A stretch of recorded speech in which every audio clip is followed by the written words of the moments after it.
Hello everyone and welcome back to my channel. So today we will be discussing about a very classical case of cystic lesion in pancreas.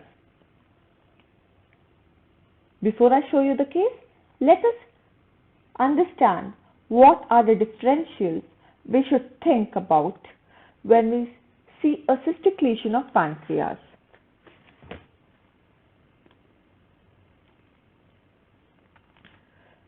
The pancreatic cyst can be characterized into the following groups.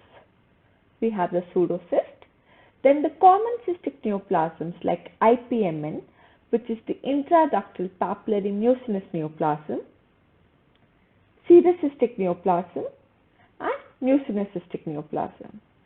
And then we have uncommon cystic neoplasms. When you get a case of cystic neoplasm of pancreas, how you should approach the case, what is the systemic approach, is to decide if the lesion is most likely a pseudocyst or a cystic neoplasm.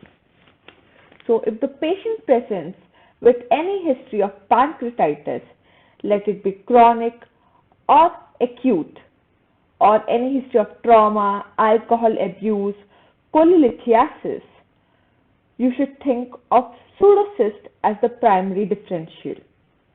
But if there is no history of pancreatitis or trauma and the cyst has internal septations or a solid component, central scar or wall calcification, then a primary differential of cystic neoplasm can be thought of. So coming to our case. So a 58-year-old female patient had come with a history of abdominal discomfort. So these are T2 weighted axial sections of the abdomen.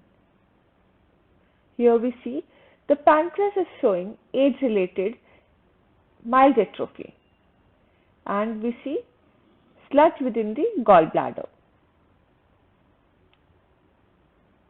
At the head of the pancreas, we see a well-defined cystic lesion which is T2 hyperintense, and it is showing few hypointense septations and a central hypointense focus.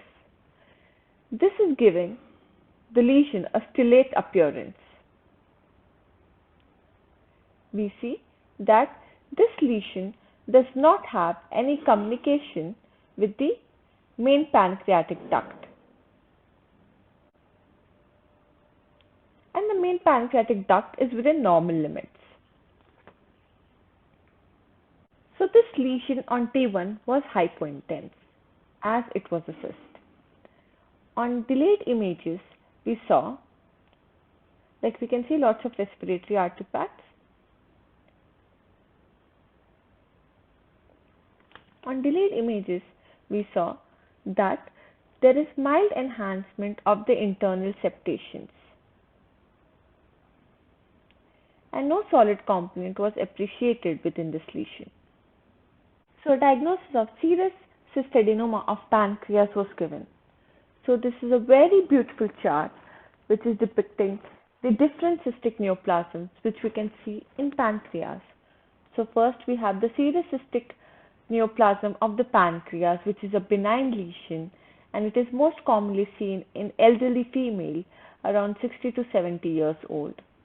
The imaging appearance of the lesion is that it is lobulated, as we saw in our case, and 18% of the cases have a central scar, which was also present in our case. Then the second variety is mucinous cystic neoplasms. These have malignant potential, and these are also seen in women, but mostly seen in the age group of 40 to 50 years. That's why it's known as mother lesion. These lesions are mostly macrocystic and occur in the tail and body region of the pancreas. Then we have another variety which is known as IPMN types, which have two subtypes. First is the main duct, another is a side branch. And the important point to diagnose these tumors is that these tumors will have a communication with the pancreatic duct. Thank you.